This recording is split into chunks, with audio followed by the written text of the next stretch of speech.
J'ai pas de bonjour à tous. Voilà, on est en direct sur Facebook, sur la page i-média pour cette nouvelle émission CNET et Presti au Bar Lounge, à l'hôtel Mercure Château Parache, au Bar Lounge le 12.2. On va parler évidemment de l'actualité économique et on va avoir trois invités ce soir. Alors, mon premier invité, quand on rencontre Hervé pour la première fois, on est stupéfait par sa décontraction. Alors, il a décidé de la mettre au service des autres. Il monte Karuna Coaching pour partager son savoir. Voici, et je vous demande de l'accueillir, voici notre premier invité, Hervé. Salut Hervé. Comment ça va Hervé? On va avec le micro. Bonsoir Franck. Bonsoir. Alors Hervé, vous êtes coach d'entreprise individuel ou même en team building. Vous m'avez appris ce Coaching d'équipe, team building, oui, en effet. Alors vous n'avez pas toujours fait ce métier. Comment êtes-vous arrivé à ce métier? Par quel constat êtes-vous arrivé à ce métier, Hervé? Alors en fait, avant j'étais dans les directions marketing internationales aux États-Unis, en France et dans le monde. Et je me suis aperçu que dans les entreprises, il y avait beaucoup de stress, de pression, de résistance au changement. Et alors, aussi à l'extérieur des entreprises, ceux qui ont la malchance de chercher aussi un emploi sont aussi dans le stress, les angoisses et la recherche d'emploi. Donc je me suis dit, il faut que je crée Karuna Coach pour un mieux-être équilibré en fait. Oui, mais Hervé, il faut quand même pas mal de qualités pour devenir coach. Il y a des formations, il y a forcément des diplômes, non? Ah, c'est primordial. C'est primordial de savoir être quand on est coach. Et justement, quand on choisit un bon professionnel en coaching, on choisit sur le savoir-être et aussi sur des diplômes et des certifications. Moi, pour ma part, je suis diplômé du DU Coaching de l'IAE de Lyon. Ah oui, donc voilà. En 2012 même. Ah oui, d'accord. Votre activité s'adresse à qui? C'est qui a besoin de vous, Hervé? Alors en fait, principalement, je m'adresse aux entreprises dans le secteur médico-social et pharmaceutique, entre autres, mais pas que. Plutôt des TPE, des dirigeants de TPE, de PME, de grands groupes internationaux. Mes interlocuteurs sont les DRH ou les directeurs marketing. Mais aussi, j'ai de plus en plus de demandes de particuliers, en fait, Alors, qui veulent financer leur coaching, en fait. Ah ben voilà, c'est ça. Et de quelle manière vous rendez service aux entreprises? Racontez-moi, comment ça se passe quand on vient vous voir? Vous avez une réunion préparatoire, vous faites un espèce de check de tout ça, ou comment ça se passe? Racontez-moi. Alors, je dirais un petit peu comme Socrate. C'est l'art de la maïotique, c'est l'art de poser les bonnes questions. Et donc, c'est l'art du bon coach. C'est de bien poser les questions. Et comment ça fonctionne? Il y a toujours une réunion tripartite entre le coach, le coaché et peut-être le DRH pour fixer les objectifs du coaching. Ensuite, il y a les séances qui sont évidemment confidentielles. Toutes les informations sont strictement confidentielles. C'est la déontologie du coach. Et après, il y a la conclusion et l'obtention des résultats. C'est très long tout ça? Non, c'est en combien de séances? en coaching, une moyenne de 9 séances, 2 fois par mois, avec du travail entre les sessions. Et puis, on a même du travail à la maison? Ah oui, il y a un petit peu de travail quand même, ou des lectures en tout cas à faire. Et c'est réparti sur 4 mois, à peu près un bon coaching. Ah oui, 4 mois, ouais. Autre avantage que vous avez, Hervé, c'est que vous parlez anglais. Et ça, c'est très important pour les entreprises, je suppose. Yes, I do. I've lived in Philadelphia for 2 years. Voilà, mais oui, d'accord. Je suis déjà largué. Oui. J'ai la chance de parler anglais et d'avoir vécu aux États-Unis pendant 2 ans. Donc je peux coacher en anglais, je peux former en anglais. Et je peux être dans un environnement anglo-saxon. Oui. Bien sûr. Alors, les entreprises, on en a parlé, mais aussi les individuels. Pourquoi un individuel a besoin de vous? Un individuel, alors les personnes qui viennent me voir sont en fonction des problématiques cernées. Alors par exemple, c'est la gestion du stress, la gestion des conflits, ou une prise de poste c'est un petit peu difficile. Vous aidez aussi, alors dans le cadre par exemple d'un emploi, par exemple, on va aller passer un entretien, vous pouvez aider dans ce sens? Oui, alors là il s'agit plus du coaching emploi, alors que moi j'interviens aussi auprès de coaching salarié. Mais par exemple, oui, bien sûr, les aider à prendre ce poste, à être bien dans le poste, à être périn et serein. C'est important d'être... Et ça s'adresse un petit peu à tous les âges? Est-ce que même les très jeunes peuvent venir vous voir? Oui, alors il n'y a pas de limite d'âge. Après, c'est une question d'investissement, parce que c'est un investissement quand même. Bien sûr. Mais que ce soit jeunes ou des personnes salariées ou des personnes plus matures en fonction de leurs problématiques. C'est surtout lié aux problématiques en fait. Voilà, alors donc c'est pour ça que le diagnostic est très important en fait, finalement. Diagnostic et écoute, Là, ça se passe dans votre environnement, vous êtes situé où? Alors moi je suis situé entre Chaponnay. Je travaille également dans un espace de coworking où vous avez eu la sympathique On voit les images, gentillesse d'ailleurs. de Ouais. me filmer d'ailleurs, Ouais. à Tassin-la-Milu qui s'appelle le Mix, et puis chez mes clients à Vous Villeurbanne. allez sur place également, c'est Et ça? je vais sur place également s'il y a besoin. D'accord. Voilà, mais toujours avec confidentialité et secret. Hein. Ah, comment on fait pour vous contacter? Dites-nous, parce que moi j'ai besoin de vous, je fais quoi? Voilà, Comment je fais? bah, écoutez, contactez-moi, c'est super. C'est facile par Voilà. Internet, Par Karuna, on internet, trouve facilement. voilà, on trouve mon site internet, c'est karuna-coach.fr. Voilà, sinon mobile et je suis sur les réseaux sociaux, hein, sur Viadeo et LinkedIn, donc on peut me contacter aisément et je réponds favorablement à toutes les demandes en tout cas. Voilà, eh bien, évidemment, si vous avez des questions, vous pouvez les poser sur Internet. Je vous rappelle qu'on est en direct sur i-média, sur la page Facebook, i-média. Si vous avez des questions, n'hésitez pas, vous nous les posez et puis on répondra. Hervé pourra répondre facilement à vos questions. En tout cas, vous répondra même par écrit. Donc n'hésitez pas à poster vos questions. Hervé, j'étais ravi de vous avoir sur cette émission. Merci Franck, merci à vous et merci à tout le monde en tout cas. Voilà, contactez Hervé pour tous vos problématiques de coaching. Merci Hervé. Merci, au revoir. merci, au revoir. Avec notre deuxième invité, on va parler plutôt mode, on va parler plutôt création, pourquoi pas. Je vous demande d'accueillir Fabienne Ebeli-Pochon. Bonjour Fabienne. Bonjour Franck. J'espère que ça va bien aujourd'hui. Ah bah, écoute, ça va très très bien. Voilà, Une belle avec journée d'automne avec un petit peu de froid, donc c'est vrai que du coup pour la mode, c'est sympa de changer. alors la mode justement, qu'est-ce que vous faites? Vous êtes présidente de l'association Chacalou Création Recycle. Oui. Vous recyclez quoi? Alors je travaille à partir du recyclage. En fait, ça fait 30 ans que je fais de la création pour mon grand plaisir. Et depuis 10 ans, grâce à des gros groupes qui ont fait appel à moi pour une espèce de challenge au départ, en me disant, bah tiens, tu fais toujours des tas de trucs originaux, est-ce que tu nous lèverais le challenge de faire avec tout ce qui sort des poubelles? Bah, j'ai dit ok, allez, défi relevé. Ça fait 10 ans que je crée avec du recyclage plutôt qu'avec de la soie ou de la matière noble. Mais ce sont toujours des créations parce que ça reste des créations couture haute couture même. Il faut vraiment que ce soit, on reste dans l'artistique. Et l'intérêt, c'est de lier vraiment des choses qui sont plus nobles ou qui n'ont plus lieu de l'être et de leur redonner une seconde vie et en plus avec des titres de noblesse. D'accord. Alors, comment ça se passe? Est-ce que vous redessinez les choses, Fabienne? Alors, il y a plusieurs possibilités à partir de ce qui sort de ma tête. Donc, bon, ça peut passer par un croquis ou une création immédiate.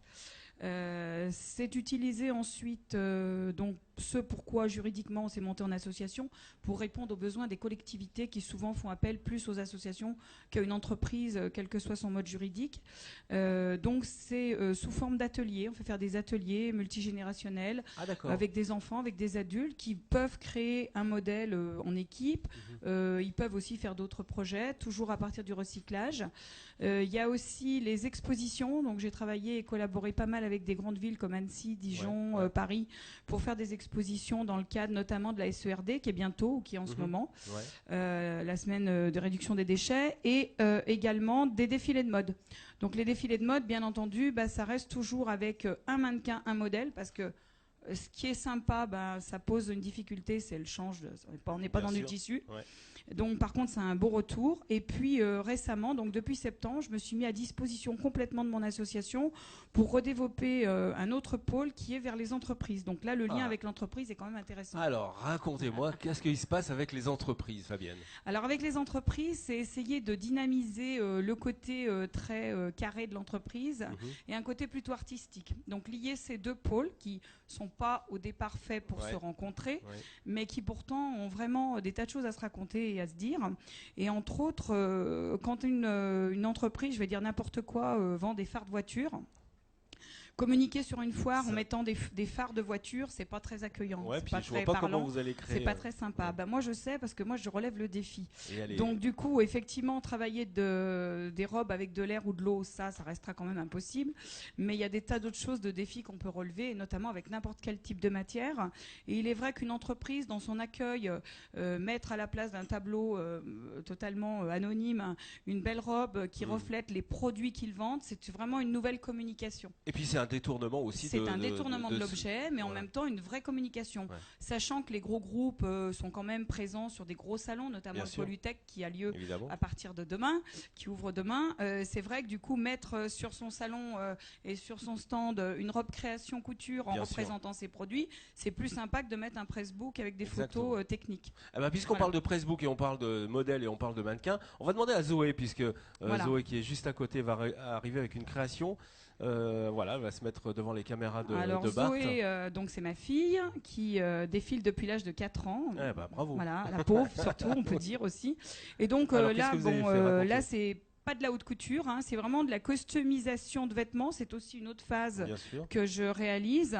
Donc à partir d'une doudoune achetée 50 centimes, 50 centimes Voilà. la doudoune. on peut avoir une pièce unique qui Mais là, vaut vous à avez peu refait- près vous une avez- centaine d'euros une avez- fois Ah oui. terminée et que c'est à la vente.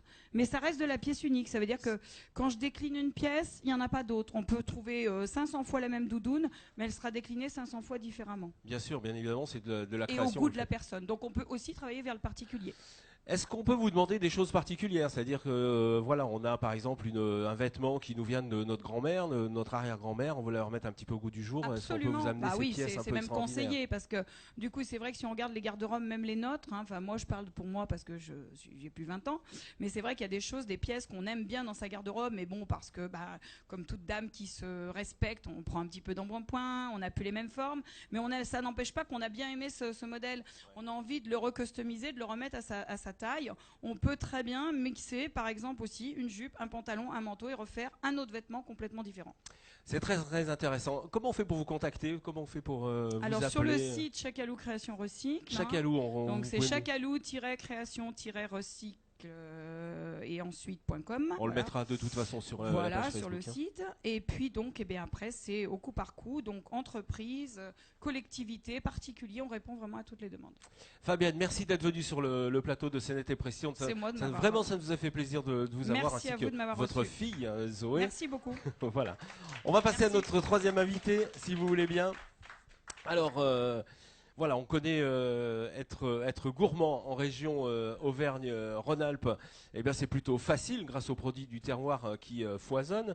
Pour faire la promotion de la gourmandise, il fallait une association régionale. À la tête de cette association, une équipe. Et sa directrice, on reçoit Sylvie Porté-Marino. Bonsoir Sylvie. Bonsoir. Ah oui, parce qu'on est en direct, bien entendu, sur la page Facebook i-média et il y a du public parmi nous. Donc voilà. Alors, on vous connaît à la direction de Auvergne-Rhône-Alpes Gourmand, mais on vous connaît un peu moins peut-être comme organisateur du marché de Noël. Marché de Noël qui a lieu en ce moment ici, place Carnot. Eh bien oui, depuis jeudi, il a ouvert ses portes jusqu'au 24 décembre. Et on a même accueilli le Père Noël. Ah, ça y est, il est hier. arrivé. Oui, ça y Ouais. est, il est arrivé en exclusivité en calèche. Alors, c'est une institution, ce marché de Noël. Là, on est toujours en train de dire que les foires sont en train de baisser un peu, que les marchés de Noël sont en train de baisser un peu. C'est pas le cas du tout pour le marché de Noël de Carnot, hein. Bah, quand on voit la fréquentation et le plaisir qu'ont les gens à venir en famille, entre amis, on se dit effectivement que le marché de Noël a de beaux jours devant lui. Alors on s'applique à proposer des belles choses, des choses gourmandes, des beaux objets de créateurs. On espère en avoir de plus en plus, surprendre. Ah oui, parce que ça devient aussi un peu de marché de créateurs. Ils On aimeraient bien, on ouais. essaye d'avoir vraiment des choses très originales. On a des gens, des créateurs lyonnais, mais aussi belges qui espèrent s'installer en région. On a aussi un artiste qui expose son œuvre lumineuse sur le parterre de la place Carnot. Vous allez pouvoir découvrir et jouer avec en interactivité. Donc, Ah d'accord. ce n'est pas qu'un marché de Noël ludique. Alors, le marché de Noël, ça s'adresse à qui? Ça s'adresse aux Lyonnais, mais pas forcément qu'aux Lyonnais. Alors, du coup. Oh, ben, à tous ceux qui viennent voir notre belle ville, qui ont envie de commencer à profiter de la magie de Noël, trouver des choses un peu extraordinaires. Je crois que ça irrigue aussi toute la région, c'est un point de rencontre. Le marché de Noël ouvre, je pense que les Rouennais, les Annéciens, même s'ils ont le leur, viennent faire un petit tour à Lyon. Oui, et puis un marché de Noël, bah justement, bien sûr qu'on va faire un petit tour, mais avec des animations incroyables. Tous les jours, il se passe quelque chose et des animations gratuites. Oui, c'est un peu notre credo. c'est que le marché de Noël est une fête, certes, il y a trop consommé, mais il y a aussi de quoi prendre un plaisir gratuit, avec des animations souvent tournées vers les enfants, découvrir des jouets Des du enfants, bois. pas que, il y a de la musique. Voilà, il y a de la musique, des jazz bands, des rock, d'un peu de tout. On essaye effectivement de varier, qu'il se passe quelque chose tous les jours. Très bien. Alors, les dates du marché de Noël, c'est du 24 novembre au 24 décembre, ce qui va englober forcément le 8 décembre. Vous allez faire quelque chose pour le 8 décembre, pour la fête des Lumières de Lyon? Alors on va être très très sage, puisque le périmètre est vraiment limité à la place d'Hétéro jusqu'à Bellecour. Donc on fait partie de la périphérie et on va tout doucement fermer nos chalets à 19h pour que tout soit concentré dans le centre-ville. D'accord. On peut rappeler également que ce marché est sécurisé. On en parle 2 petites secondes parce que évidemment c'est dans l'actualité. Il n'y a pas de souci. Vous êtes bien sécurisé. Alors vraiment tous les gens se sont regroupés pour sécuriser un maximum. Il y a des choses un petit peu moins jolies comme des plots de béton, mais c'est pour le bien public, avec la vigilance et effectivement beaucoup de mesures que je ne détaillerai pas, puisque non, voilà, elles sont là, les mais mesures. En tout cas, tout le monde est sur le pont, que ce soit la ville, l'État, tous les services et les organisateurs, mais aussi les participants qui ont vraiment, qui respectent cette vigilance, cette ambiance. Et puis, voilà, une pour le bonne sourire. ambiance. Voilà, Tout est festif parce que les exposants, ils sont là aussi pour faire la fête finalement. Ils viennent de loin pour certains et ils sont là aussi pour rendre cette fête agréable. Oui, c'est leur vie pendant 4 semaines. Ils restent, pas jour et nuit, mais ils passent une grande journée sur la place. Donc c'est vrai que c'est une grande famille. Et puis il y a les habitués qui recherchent. Donc on les perturbe un peu parce qu'on change à chaque fois tous les emplacements. Et donc les habitués viennent et le premier week-end, je crois que c'est repérer où était leur jouet préféré. Alors on parle un petit peu de Auvergne-Rhône-Alpes gourmand. Vous pouvez m'en dire un petit peu quelles actions vous allez entamer d'ici peu de temps? D'ici peu de temps, on a 2 beaux enjeux qui s'appellent le CIRA, qui est aussi un événement local, puisqu'on s'occupe aussi des entreprises agroalimentaires de la région. C'est une opportunité pour qu'elles apparaissent sous la bannière régionale. Et là, elles seront une centaine. Donc, ça occupe 2000 m². On commence à être visible. Ça commence à 2000 m², oui, et puis, on en profite pour effectivement attirer les gens, faire la vitrine de l'international, la vitrine de l'innovation, les dernières innovations de nos entreprises dans nos régions, mettre en valeur nos produits, parce qu'on a des produits de qualité. Sous signe de qualité, on a des productions, on a des savoir-faire, on aura les métiers de bouche aussi, dont c'est la fête, mais qui viendront nous faire des clins d'œil aussi sur le stand en mettant en valeur leur savoir-faire. Sylvie, rappelez-nous les dates du CIRA. 21-25 janvier 2017. Autre action qui va arriver? Le salon de l'agriculture à Paris, c'est un peu plus loin, mais c'est aussi une belle vitrine de notre nouvelle grande région, puisqu'elle est quand même marquée par des productions agricoles diversifiées et riches. Le plus grand plateau de fromage à OPIGP, c'est en Auvergne-Rhône-Alpes. Les meilleurs vins, c'est en Auvergne-Rhône-Alpes. Tout va bien. Voilà. Eh bien, écoutez, merci Sylvie d'être venue sur le plateau CNET et Presti. Je vous rappelle qu'il faut aller sur le site si vous avez besoin de vous renseigner. C'est facile, Auvergne-Rhône-Alpes, gourmand. Voilà. Et le marché de Noël aussi à son site et son Facebook. Voilà. Merci. On va vous dire à la prochaine fois pour l'émission. La prochaine émission, ce sera le 12 décembre, ici à l'hôtel Mercure Château Perrache, au Bar Lounge, le 12.2. Merci, bonsoir et à la prochaine fois.